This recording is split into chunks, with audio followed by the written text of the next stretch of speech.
제가 이 말씀을 계속해서 보면서 느끼는 점은 우리에게 시편을 주신 것이 거기에는 정말 하나님의 놀라운 목적이 있구나. 제가 42편, 43편 또는 51편을 계속해서 설교를 하면서 하나의 패턴이 있다는 말씀을 드렸습니다. 절망에 빠진 자들을 위하여서나 또는 아주 심각한 엄청난 그런 어떤 엄중한 죄에 빠진 그러한 죄인에게 있어서도 하나님과의 관계에서 어떤 우리에게 알려주시는, 교훈해 주시는 그런 어떤 방식이라는 거죠. 규칙적인 방식이 있다는 것을 우리가 알게 될 때에 사실 우리 누구도 죄에 대해서 자유로운 자는 없습니다.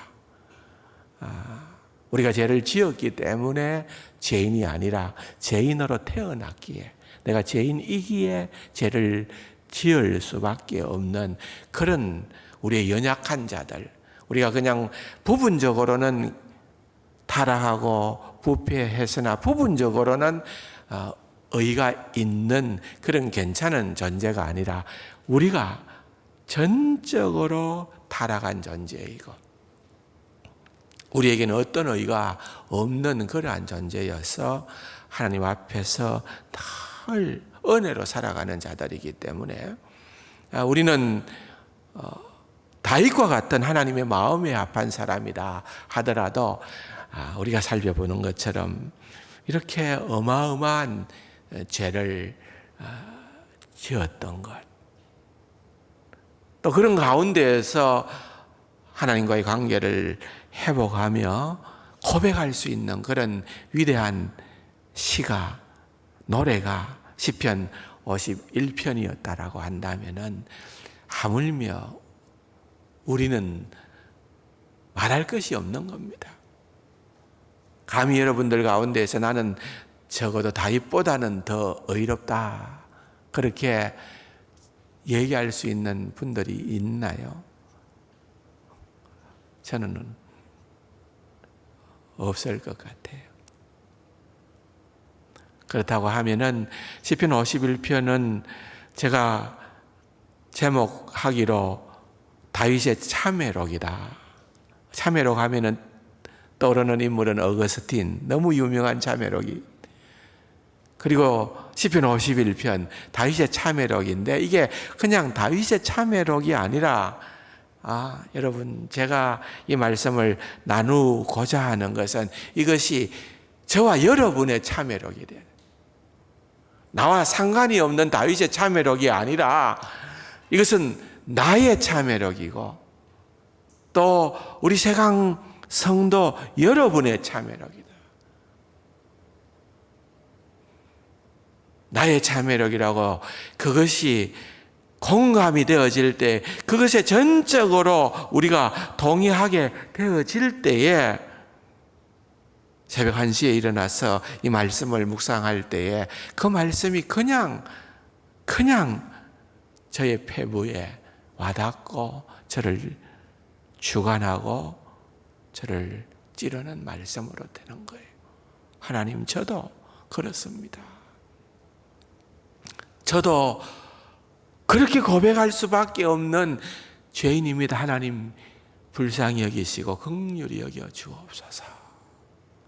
그래서 이제 오늘과 다음 주일에 걸쳐서 두 번에 나누어서 이러한 죄를 어떻게 처리할 수가 있고 어떻게 하나님 앞에서 다윗은 반응했는가 하는 것을 우리가 살펴보므로 그것이 나의 참회록이 되도록 할 수가 있겠다. 그래서 그것을 한번 살펴보자는 겁니다. 대략 한 4가지 정도로 살펴볼 수가 있는데 그 4가지 중에 오늘 3가지를 먼저 살피고 다음 주일날 마지막 4번째를 살펴보려고 합니다. 그 3가지에 해당되어지는 본문이 오늘 1절에서부터 7절까지의 본문입니다. 시편 51편 1절에서부터 7절까지를 읽어보도록 하겠습니다. 하나님이여 주의 인자를 따라 내게 은혜를 베푸시며 주의 많은 긍휼을 따라 내 죄악을 지워주소서.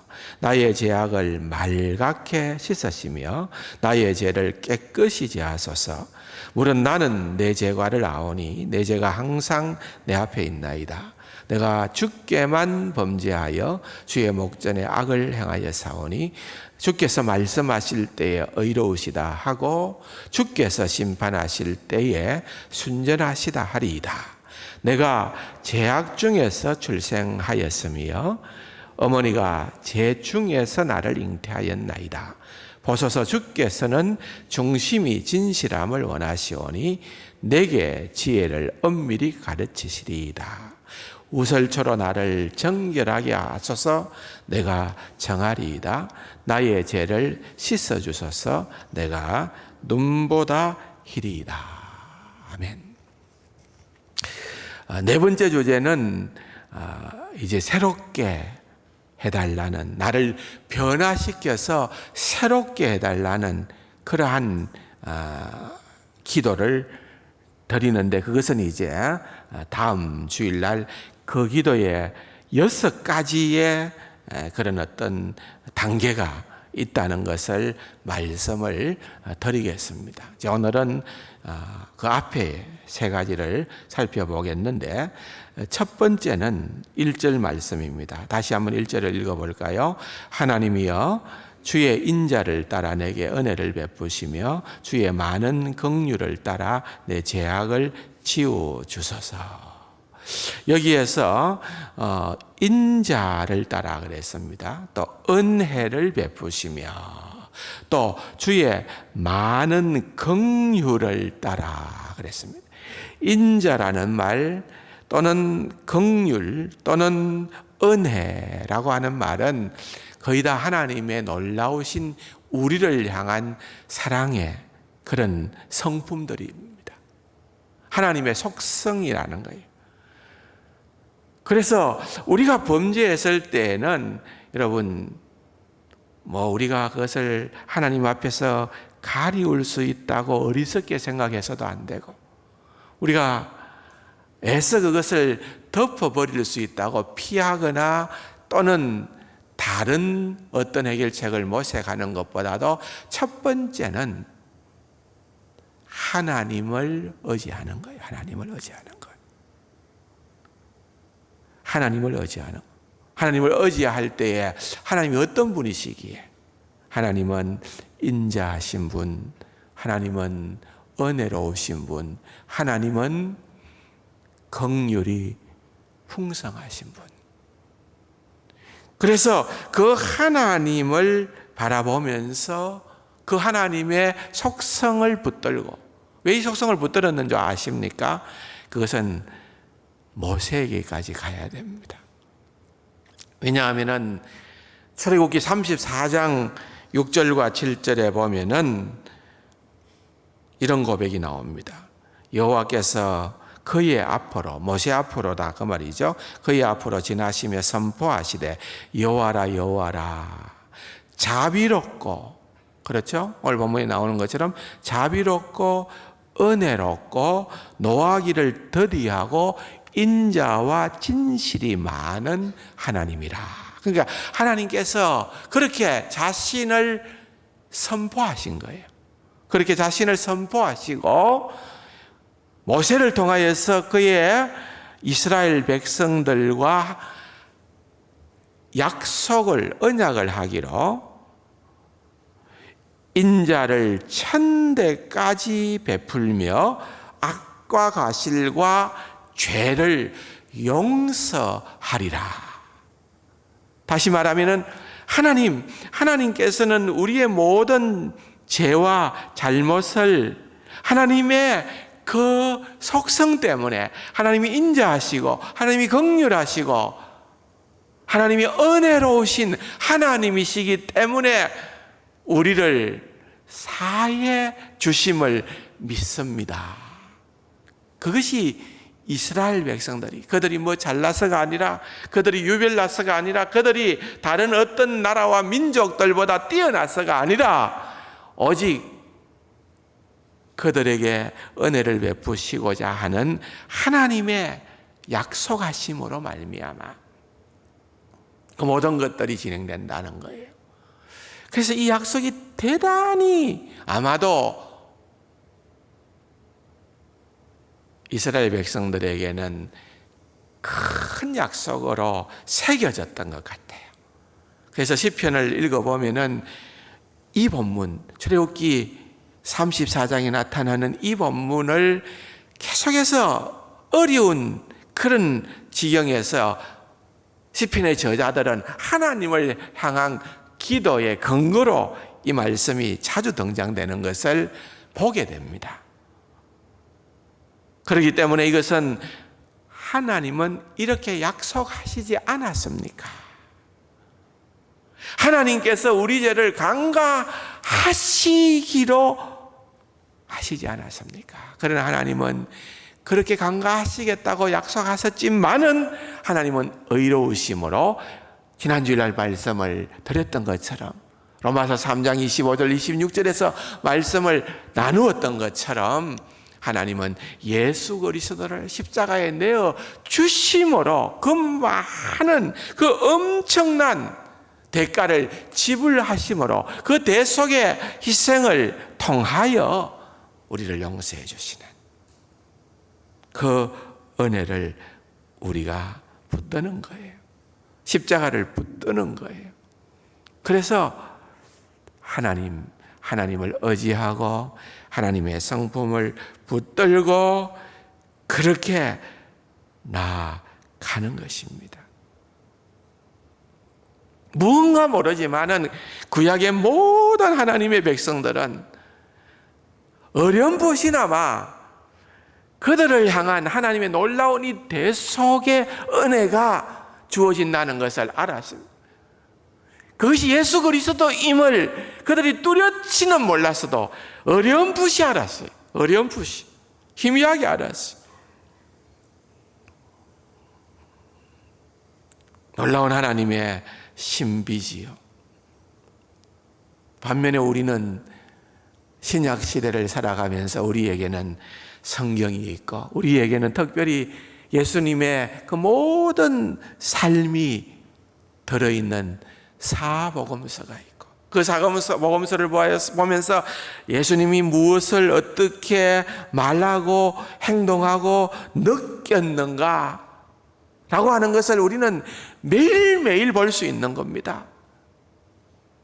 주목할 수 있는 겁니다.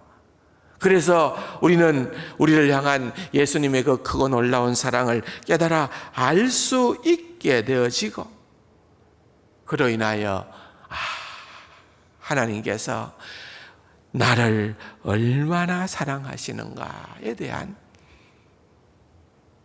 그 하나의 놀라운 그런 정말 원자폭탄과도 같은 수소폭탄과도 같은 그런 복음을 깨달아 알게 되는 은혜의 시대에 살아가고 있는 겁니다.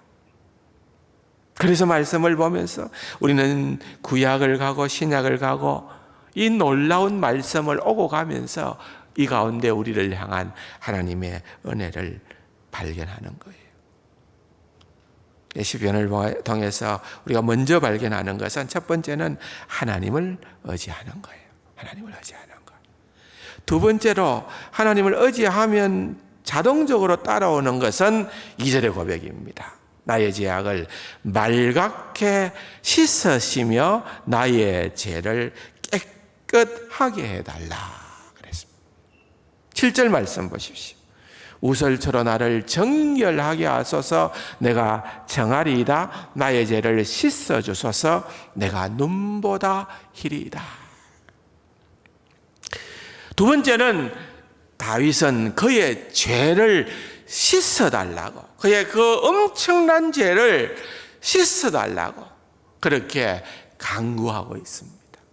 나의 죄를 말갛게 씻어주시. 우설처럼 레위기서에 보면은 우설초는 어떨 때 사용을 했습니까? 여러 가지 용도가 있었는데 한 예를 들자면은 제사장이 악성 종기가 어느 집에 퍼져 있다 할 때에는 제사장이 들어가는 겁니다. 그래서 면밀히 조사하는 겁니다.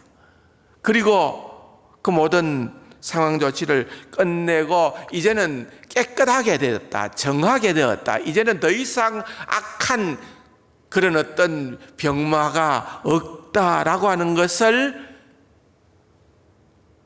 확인하게 되어졌을 때에는 그가 손에 들고 있는 우소초를 가지고 피를 찍어서, 짐승의 피지요, 피를 찍어서 각 방벽에다가 바르는 겁니다.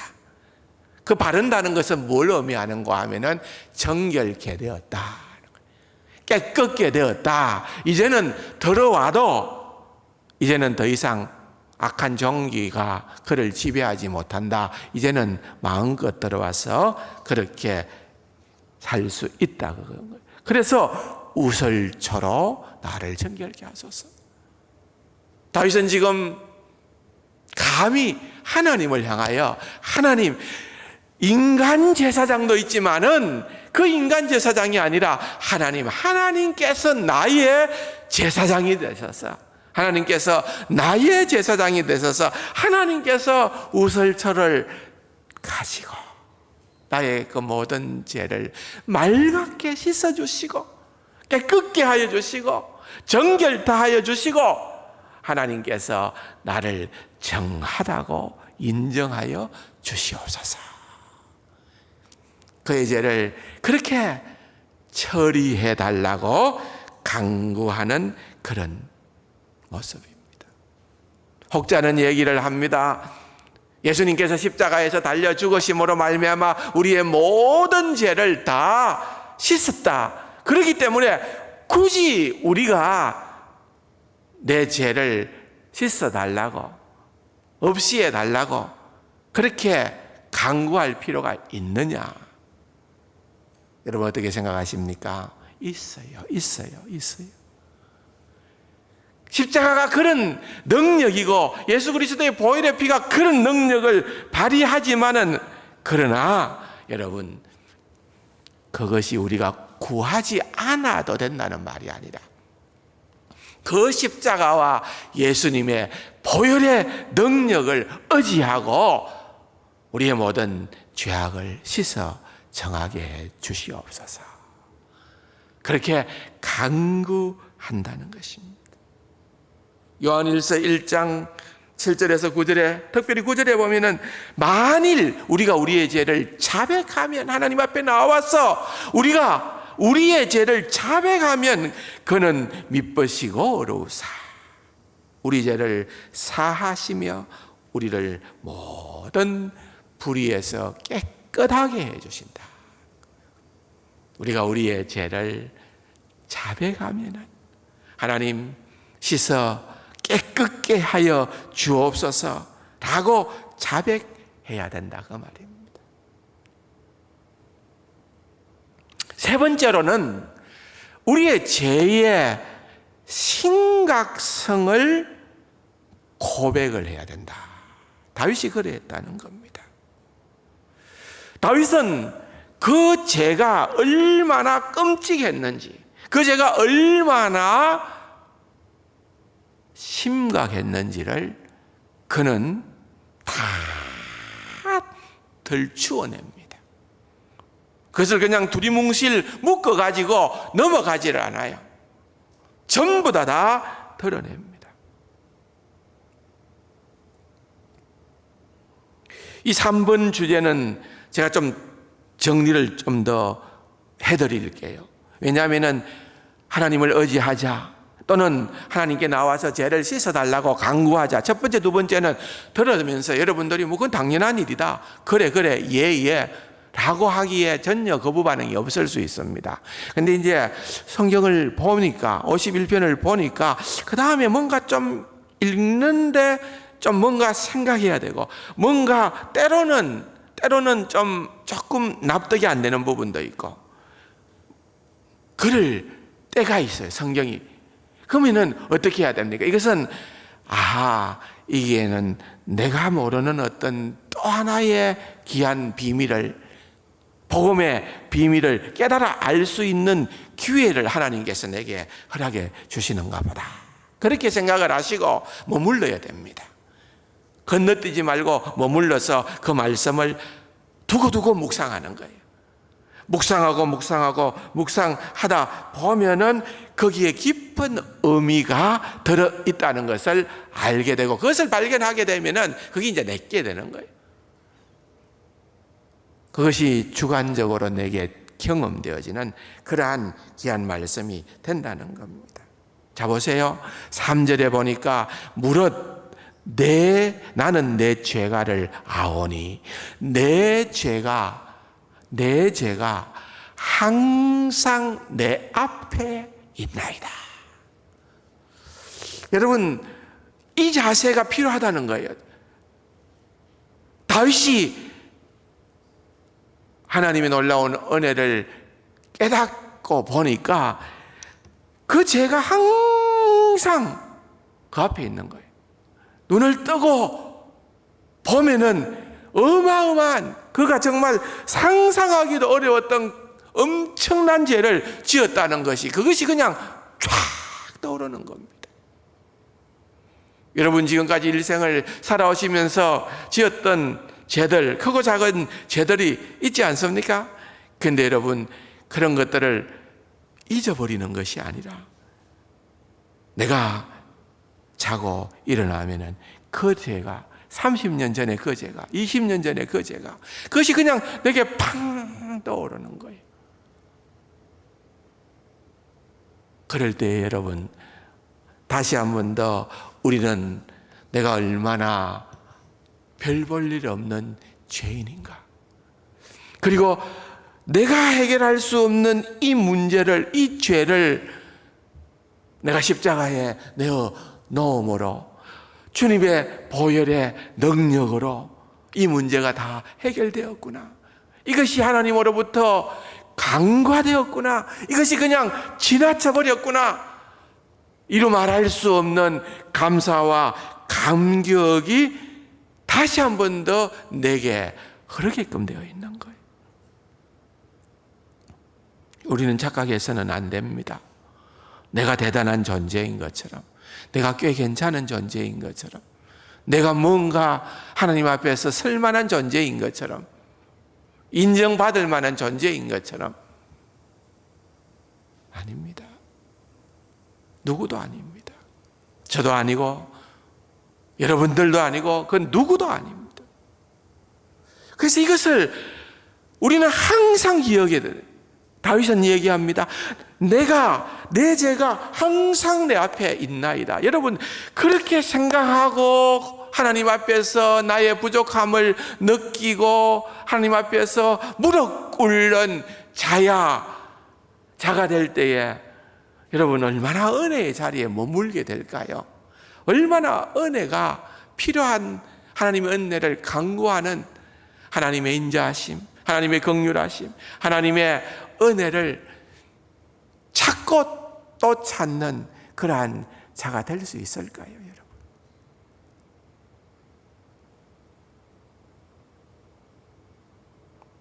한시에 일어나서 그 말씀을 가지고 저도 또 다 준비해 놓고도 이 말씀을 그냥 내 자신에게 자꾸 하고 생각하고 하니까 시간이 어떻게 빨리 지나가는지요.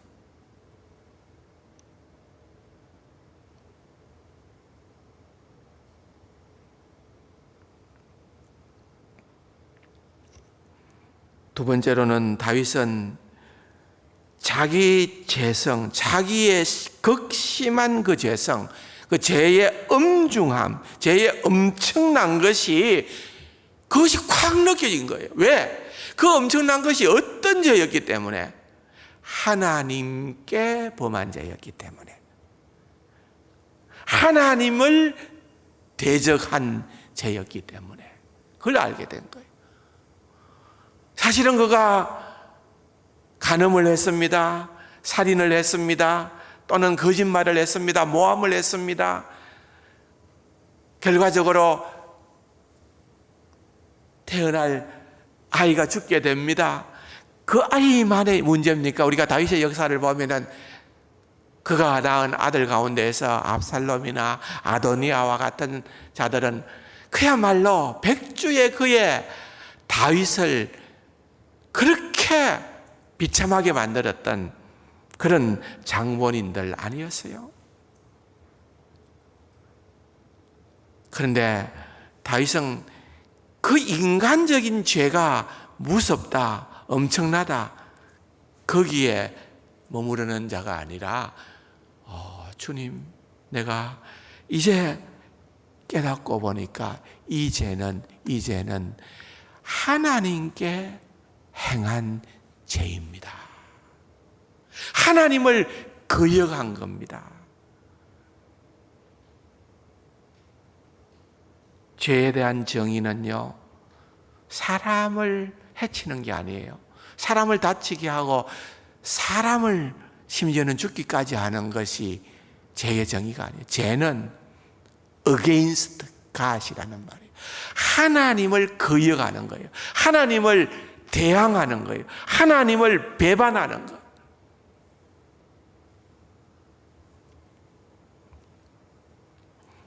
그래서 나단이 다윗에게 뭐라고 얘기를 합니까? 어찌하여 당신이 하나님의 말씀을 업신여겼습니까? 어찌하여 당신이 하나님을 업신여겼습니까? 여러분, 우리가 이거 새겨드려야 되는 거예요. 신앙생활을 오래 하면 할수록, 하나님의 말씀을 많이 보면 볼수록, 하나님의 말씀을 많이 알면 알수록 우리를 향한 놀라운 하나님의 말씀을 아는 자들이에요.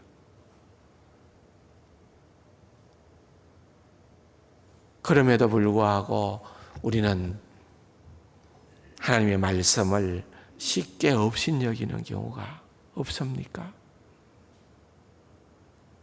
죄는요, 하나님께 대한 거예요. 하나님을 거역하고 하나님을 배반하는. 그래서 내가 주께만 범죄하여 주의 목전에 악을 행했습니다. 다윗은 지금 처절하게 자기 자신을 깨부수는 거예요. 깨부수는 거예요. 내가 주께만 악을 행하였습니다.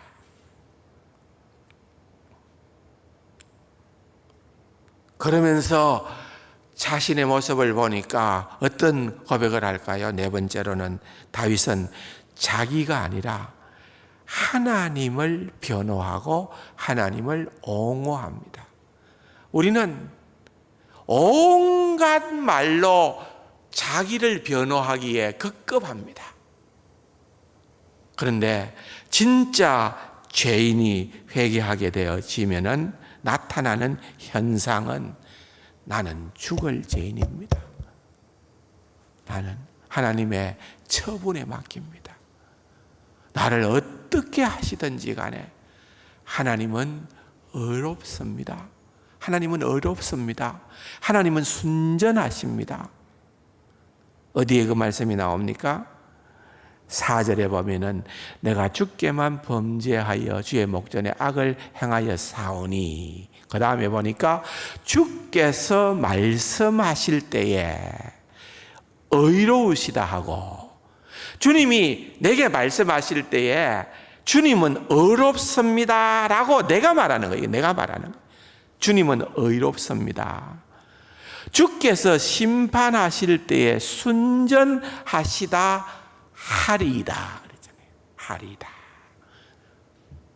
주님은 나를 향해서 어떤 처벌을 하든지, 어떤 저주를 하든지, 어떤 엄청난 일을 허락하시든지, 주님은 불공평한 분이 아니고, 주님은 잘못된 분이 아니고, 주님은 의로우신 분입니다. 여러분, 이게 쉬울까요? 여러분들이 만날 수 있는 그런 상황 가운데에서 어찌되었든 하나님은 의로우십니다. 하나님 옳습니다. 틀린 것은 접니다. 제가 잘못했습니다. 그렇게 할 수 있겠느냐 그 말입니다. 다윗은 바로 그 고백을 하는 것입니다. 어떻게 해요? 내 죄의 심각성을 확실히 아니까 그렇게 된다는 거예요. 대략이 아니에요. 어물쩡이 아니에요. 자신의 죄의 심각성을 아니까 그렇게 되어진다 그 말입니다. 네 번째로는요, 다윗은 자신의 선천성이라고 볼 수 있죠. 타고난 부패성의 주의를 돌려서 내가 얼마나 심각한 죄인인가를 고백하는 겁니다. 5절 보십시오. 5절.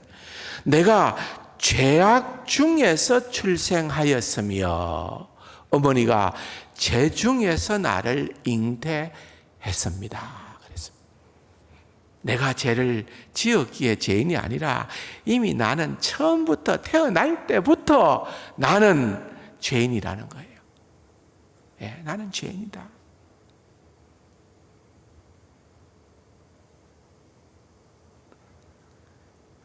두 가지 극과 극의 반응을 보일 수 있습니다. 하나는 내가 죄인으로 태어났기 때문에 나는 이렇게 죄를 지을 수밖에 없지 않습니까? 이거 내 책임 아닙니다.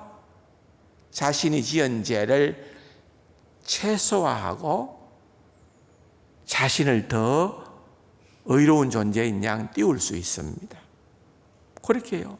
남 탓하는 거예요. 남 탓. 누구 탓하는 거예요. 그러나 또 다른 반대적 반응은 하나님 그렇게 되었기에 나는 그런 존재이기에 나는 하나님 이렇게 엄청난 죄를 지을 수밖에 없는 그런 하나님의 자비하심, 하나님의 인자하심, 하나님의 은혜가 아니면은 답이 없는 그러한 불쌍하고 연약한 인생입니다.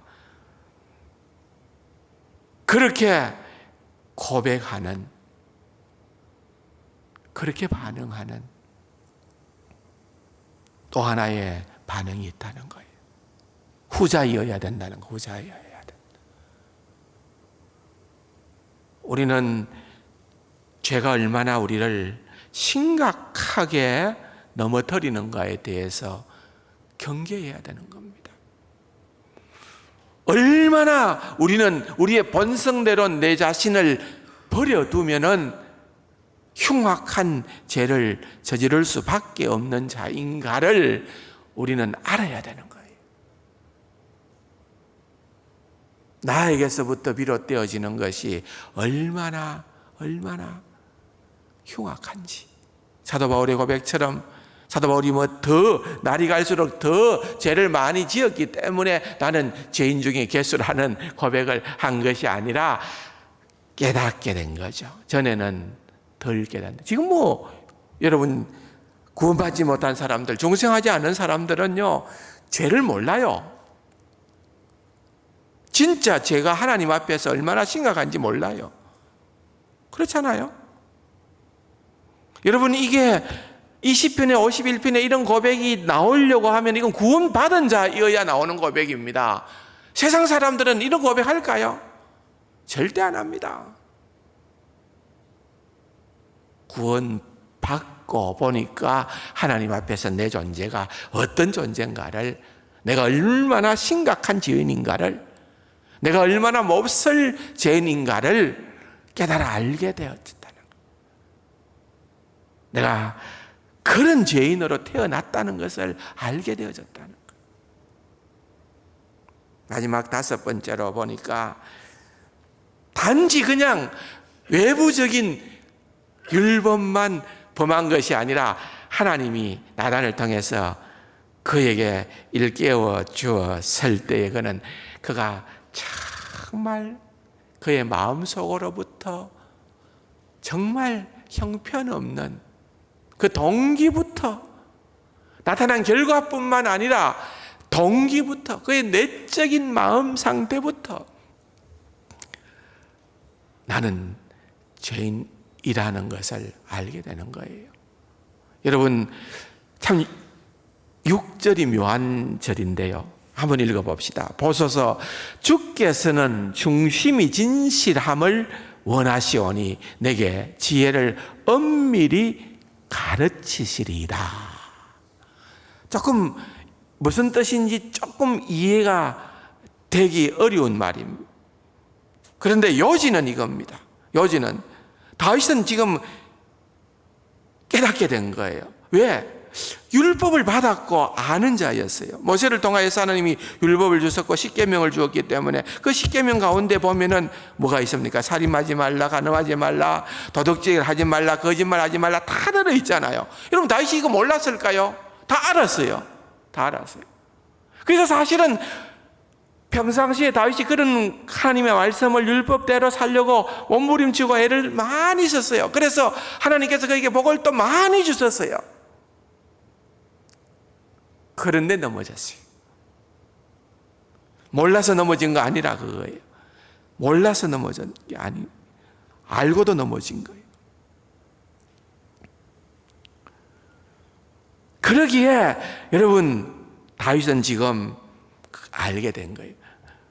내가 신앙생활을 오래 했고, 내가 하나님의 말씀을 오래 알고, 오래 배우고, 성경을 100독을 하고, 200독을 하고, 300독을 하고, 내가 수십 년간 평생을 신앙생활 했다. 이게 자랑거리가 아니라는 걸 아는 거예요. 이게 자랑거리가 아니에요. 이렇게 많이 아는 것. 많이 알기 때문에 우리는 똑같은 죄를 지었다 하더라도 우리가 하나님의 백성으로서 하나님의 귀한 진리를 많이 안 자에게는 똑같은 죄가 더 큰 죄라는 거예요. 더 큰 죄예요. 몰라서 지은 죄는 어떻게 보면은 좀 가볍게 다룰 수도 있을 거예요. 다시 몰라서 그런 거 아니라는 거예요. 더 큰 죄를 지은 거예요. 그 지혜를 하나님이 엄밀히 그에게 깨달아 알게끔 해 주신 거예요. 이런 5가지 얘기가 다음 뭘까요? 다윗은 자신의 죄의 심각성을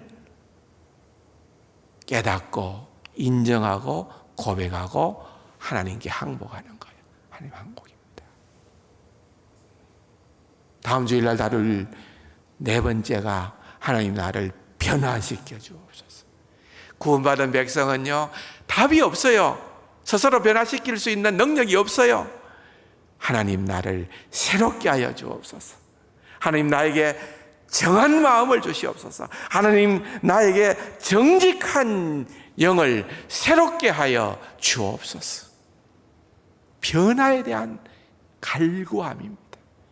그 변화에 대한 갈구함이 구원받은 하나님의 백성, 주님 앞에 나와서 죄를 고백하는 하나님의 백성의 특징이다 라는 것을 다시 한번 이 본문을 통해서 깨닫고요. 여기까지예요. 오늘 3번째까지입니다. 그 새롭게 하소서 변화에 대한 갈구는 다음 주일날 말씀을 나머지 본문을 통하여서 살피겠습니다. 주님 앞에서 철두철미 죄인됨을 고백하며 나아가는 귀하고 복된 우리 세간가족들 되기를 주님의 이름으로 축원합니다.